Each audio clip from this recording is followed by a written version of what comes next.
Përshëndetje Hoxh, çka është e veçantë nata e Kadrit? Është e veçantë sepse në këtë natë ka zbritur Kurani. Në këtë natë, kush falet gjatë natës së Kadrit, duke besuar dhe shpresuar në mëshirën e Zotit, i falen atij mëkatet që ka bërë më parë. Kjo natë është nata ku bëhet përcaktimi vjetor. Është natë ku në të zbrisin me lajket në tokë, dhe zbritja e me lajkeve në tokë, zbritja e me lejkut Gjibril, është shenjë treguese se është pra natë ku në të zbret mëshira, zbret bereqeti.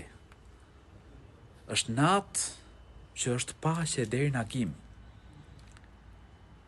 Mirësi të shumta ka nata e Kadrit. E veçantë është se kjo natë është më e mirë se 1000 muaj. Lejletul Qadri khairun min alfi shahr. E veçanta e kësaj nate është pra se kjo natë është më e mirë se 1000 muaj. Të bësh adhurime, të adhurosh Allahun, të bësh lutje, të falësh namaz, shpërblim tepër i madh.